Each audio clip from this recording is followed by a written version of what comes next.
Hello, beautiful souls. This is going to be another divine masculine centered video.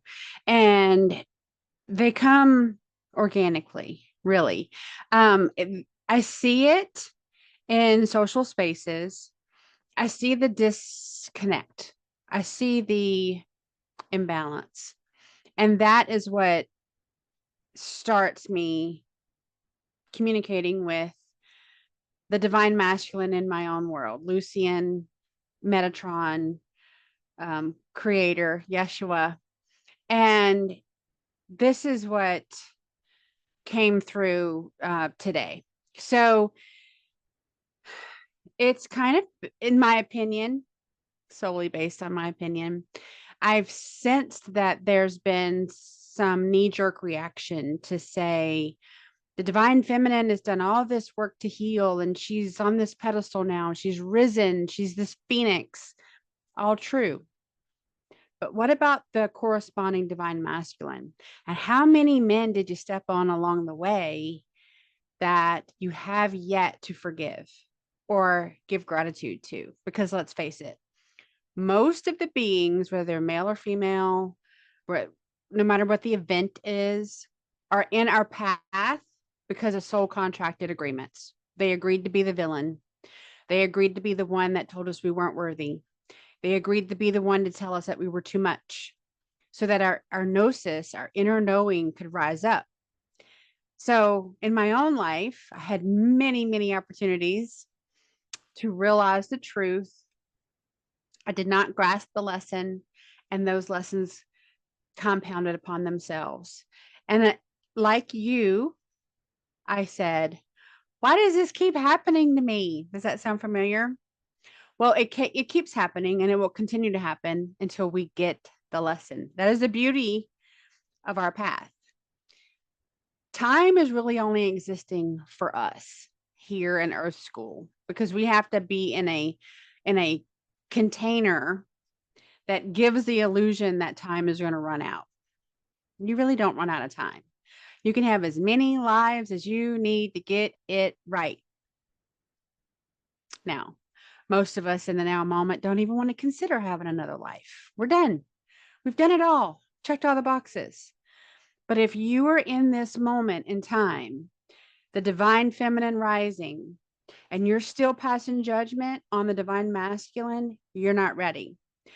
It's an easy transition because I myself did this. It's an easy transition with growth, with the proper intention and an open heart space. So let's get into what came through today. Divine masculine healing and empowerment, no fluff. This may trigger people. This may really offend you in one way or the other. And I'm just going to remind you that triggers, being offended, is a you problem, not a me problem. It means you have a place, a wound, a cut that's deep enough in your soul matrix.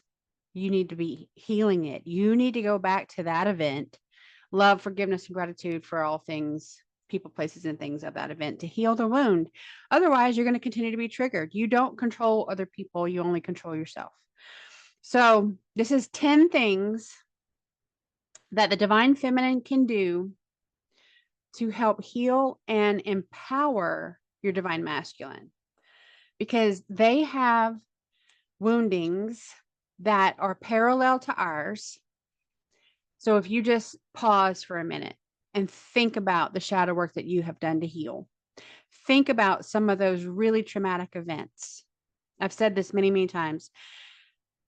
My empathy for the divine masculine began in my own shadow work journey when I realized that my divine masculine, my twin soul, watched me go through the physical, emotional, mental, and spiritual trauma and couldn't do anything about it.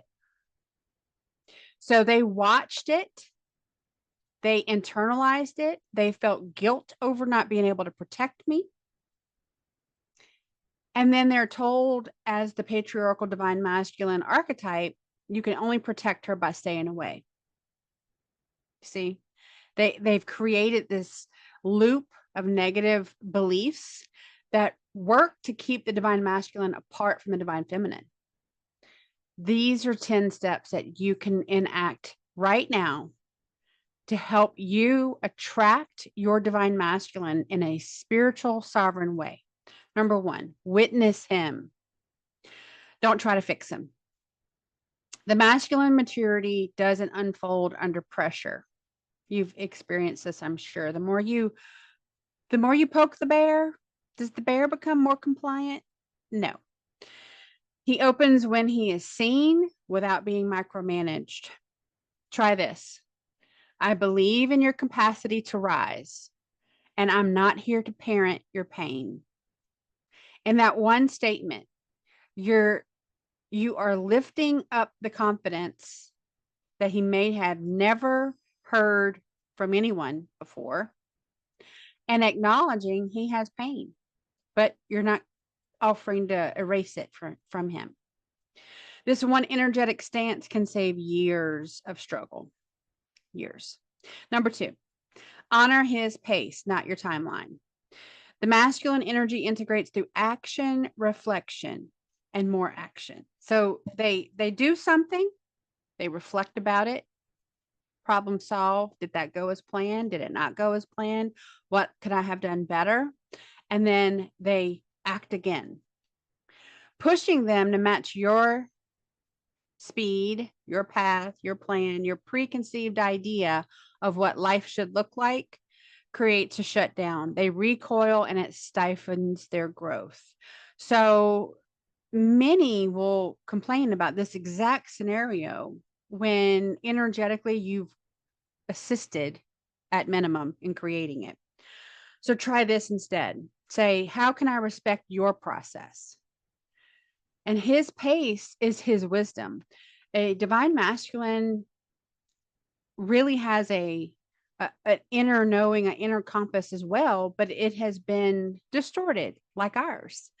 So when you give them the space to take their own toolkit out and open it up and see what's inside, that is going to allow them to grow. 3, celebrate effort, not perfection. If you take nothing from this video, remember this one. Presence over perfection, because the truth of the matter is that perfection does not exist. The pursuit of perfection in itself is putting you and humanity on a hamster wheel to try and obtain something that actually does not exist. So people want to be perfect because they want to be idolized. They want to be congratulated. They want to be put in a column of the elite. And you spend your entire life and all of your energy and life force on this task while you detach from real relationships. Don't spend time with your family. Don't spend time outside in nature. Have no value for that type of stuff because it's not what you have been taught and told and preached to about perfection. Perfection does not exist. Now, for me, I always say when he and I meet in a moment, it's a perfect moment. But I'm not perfect. He is not perfect. We can come together and have a perfect moment, an ideal moment, but presence and effort over perfection every day is more valuable and embodying for everyone. The masculine essence is always terrified of failing the ones they love because that is hardwired in their energy, not to fail. And I'm sorry, but we are a imperfect species. So we're taught don't fail, be perfect, but we are created to be imperfect. You see? Setting us up to be failures and disempowering our energy all at the same time. When you recognize their effort, you're giving them small steps in progress. You're validating their attempts, no matter how big or how small.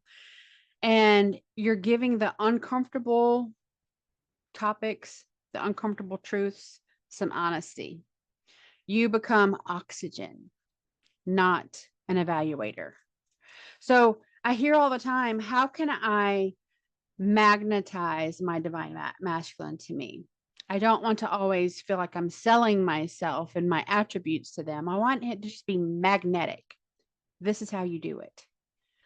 Number 4, encourage embodiment over spiritual bypassing. What does that mean? The masculine heals by doing. Again, they are action oriented, not by endlessly talking about doing. That is what sucks the life force right out of them. So try this instead. Let's go for a walk and ground in our bare feet. It may be something, you've seen those guys that go on vacation to the beach, and it's like the only time of the year they take their shoes and socks off and they have these extremely white feet. And they're grounding and they're like, oh, this feels so good on my feet. Well, encourage that more times than just on the beach vacation. And you can say this again, let's sit and match our breath for 3 minutes. This is something I raise my hand and say, when I first tried it, I was really uncomfortable in the space because I had never allowed myself to go there. But the more I do it, the more respect I have for it, because breath, prana, the life force energy, is literally focused on each other. And it is a divine, sacred couple union power move, in my opinion. You can also try this. Can we co-create a plan versus circling and re-energizing the issues? So if you are one to just beat the dead horse incessantly, but you don't provide any real world solutions to the issues, you just want to bitch about it, this is your next best step.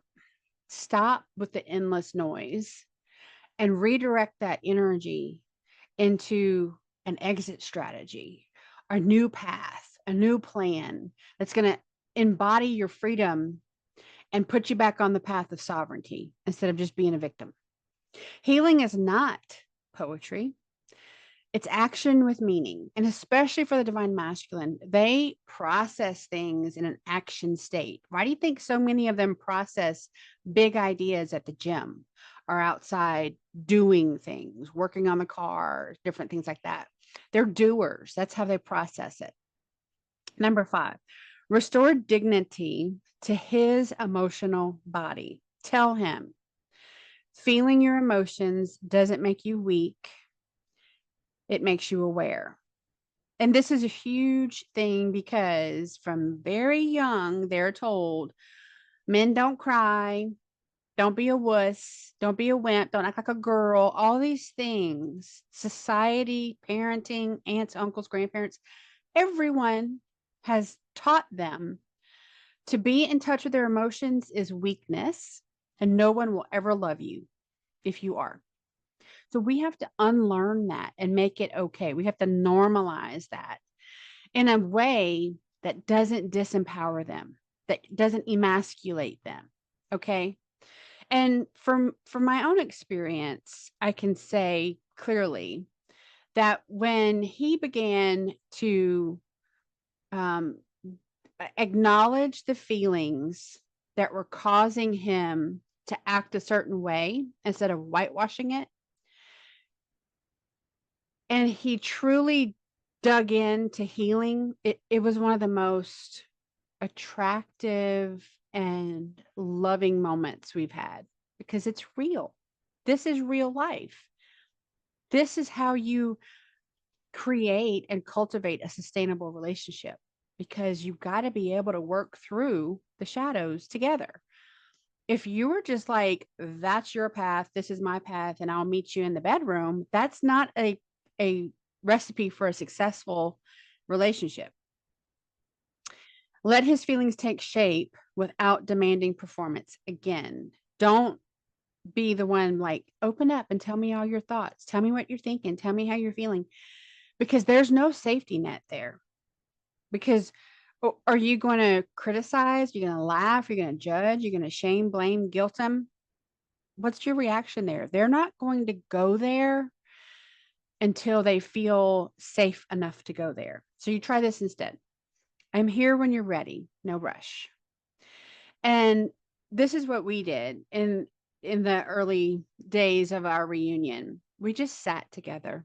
We sat together in the morning sun. We sat together just out in nature, and we just had no agenda. There was lots of times that went by with zero words, but so much was exchanged energetically that it was so much more profound. The tone, the humming, the singing, the vibration, and respect for each other in those moments, so much more powerful than words. There's not a need there in society. There's this need to feel to fill the silence, but in spiritual evolutionary growth, there is a lot of growth that comes from being okay to sit in silence. It takes some work because we're so overstimulated with noise.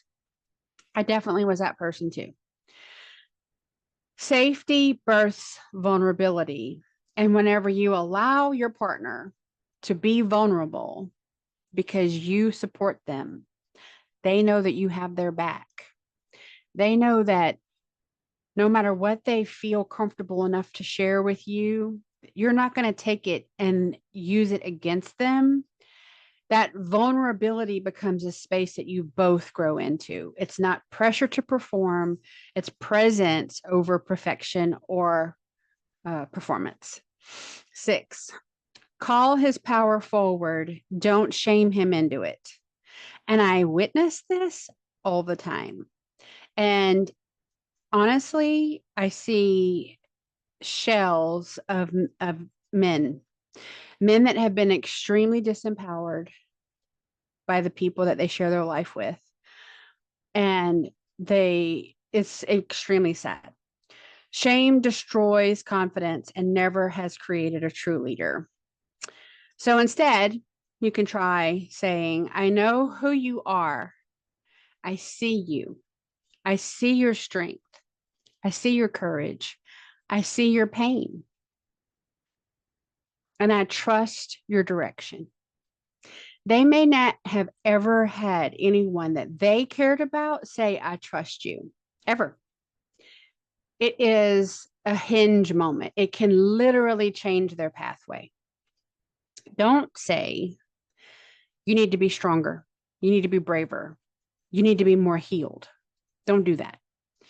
They rise when they're trusted, not when they're being judged. Do you feel like you're your best self when you're being judged? Likely not. Number 7, invite shared responsibility. A masculine partner thrives with a role. Less, help me with my mission, and more, let's co-create our shared vision. Ask, in this dream that we're living, co-creating, where do you feel like you lead us? Ask that question. When this came up in my own relationship, it empowered him to do what he does best. And I felt it in his energy. I said, I feel like you're ready to go on a walkabout, is what I said. And he definitely was. And I said, have at it. I didn't see him for about 4 days. He was just out, activating, clearing, mapping, being in nature, like doing his thing for us collectively, but all in his own wheelhouse.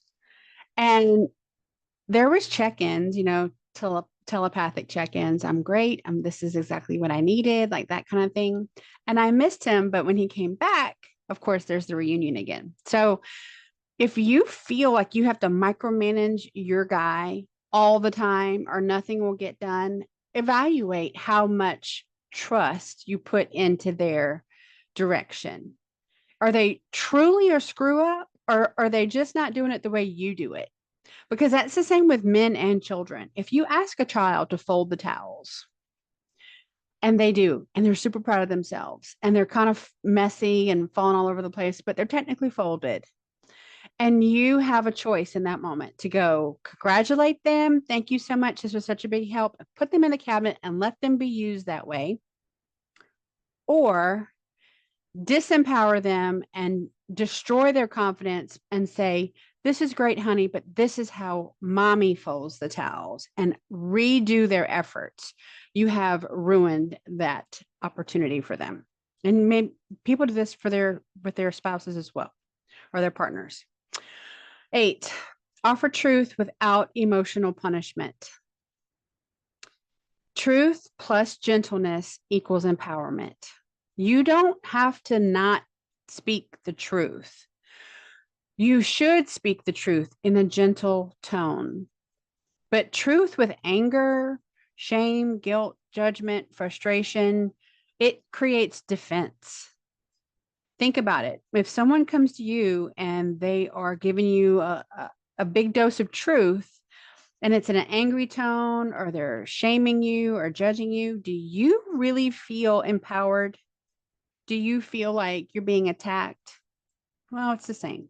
It's the same for the dudes.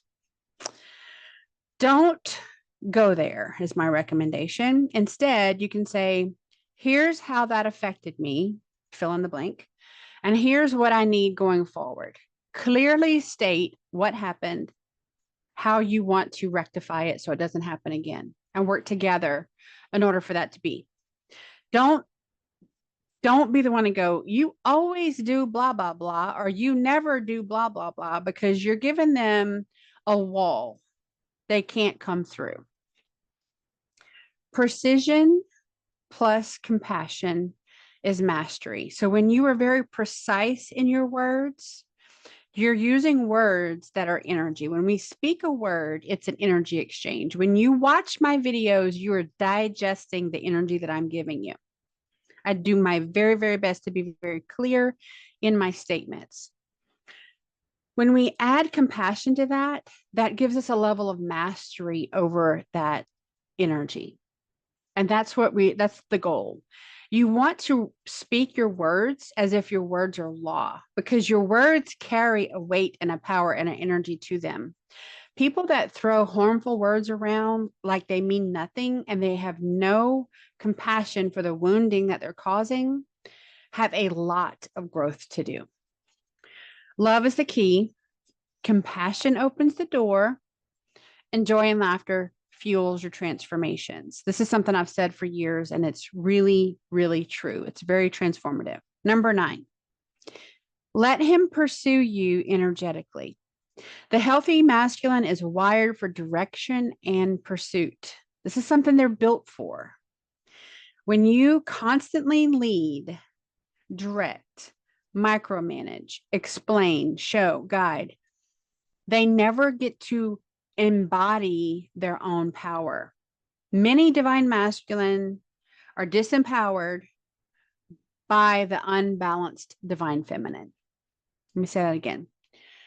A man with a unhealed woman, a woman that feels unsupported in her life, in her journey, in her path, and has not healed that wound, is going to be imbalanced and leaning way too much into her own divine masculine side, abandoning her divine feminine qualities, leaving no room for her actual divine masculine in her life, which she will complain about, that she is doing life all by herself. You see, within each body, whether you are male or female, we all have 3 key components. We all have a divine masculine aspect, a divine feminine aspect, and an inner child. And when they are healed and in balance, we are at our optimal balance, neutrality, healed, sovereign self. If you have not done the work to heal either of those, you're going to be tipped and tilted in one direction or the other, where things will be distorted. It's from a distorted lens. You're either from a trauma-based lens, a painful lens. Something needs to be healed in order for you to pull yourself back up into balance. So your woundings create your imbalance, and then you share that with those in your vortex, because That's the only way you know how to be, but that doesn't mean you can't take steps to change it. Whenever a divine masculine is searching for that partner and they encounter that divine feminine that is all over the map because they themselves have not done their healing, that's when the divine masculine is going to recoil. Now, many times they're both codependent on each other's chaos, but there'll come a time where there's a separation because they have to be apart to grow. And then they'll come back whenever they achieve that balance. And if they don't, those roles actually stay distorted and it doesn't happen in this lifetime. But again, you can have another lifetime where maybe it'll happen then. You want to lean back if you find yourself in the situation where you have really been out of balance and that's been affecting your relationship. You want to pull back. You want to lean back and you want to trust more. Trust yourself more and trust him more and watch him grow into his power. When he realizes that you're not going to slap his hand or chew him out or whatever for exerting power in a benign way, the love will flourish from the trust that you have given him. And last but not least, number 10, know your own wholeness. A masculine being cannot rise into their power while you're leaking yours all over the place.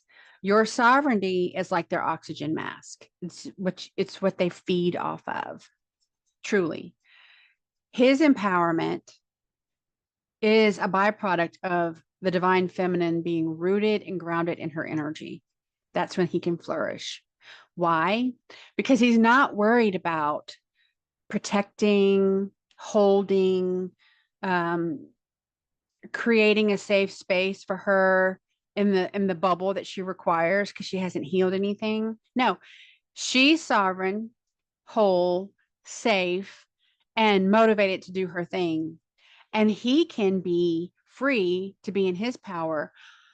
And I don't mean apart. What that looks like for us is he's near, he's doing his thing.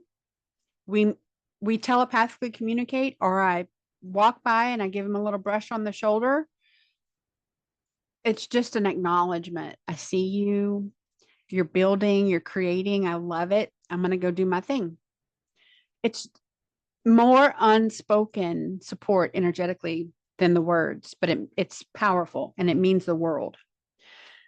When you're whole, you're truly sovereign. And that is when the divine feminine becomes a magnet for her divine masculine because it gives them a space that they can arrive into. If your container is full of chaos and shame and blame and guilt and I don't know what to do and I need you to help me and I need, there is a lot of noise there, and noise is energy, but it's negative. And that divine masculine is going to recognize there's no space around you for his energy. And he's going to stay distant.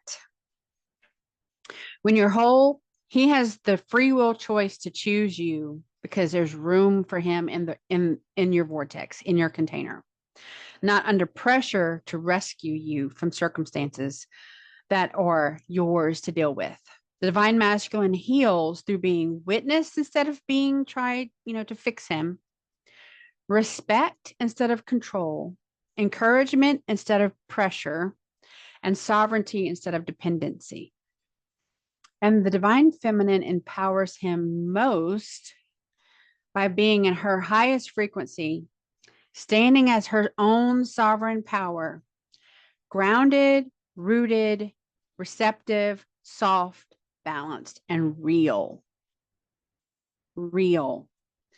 The ideal attraction codes for every divine masculine to the divine feminine is that we are real. We don't pretend to be perfect because that doesn't exist, and we don't expect them to complete us. We are whole and sovereign on our own.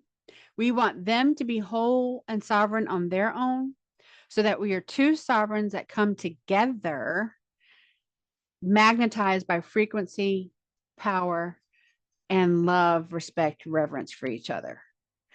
If you are on a divine masculine, or I'm sorry, if you're on a twin flame, twin soul path journey, it is not easy. I empathize with you. These videos are for you, but they really are for your dude as well. I mean that in the most loving way.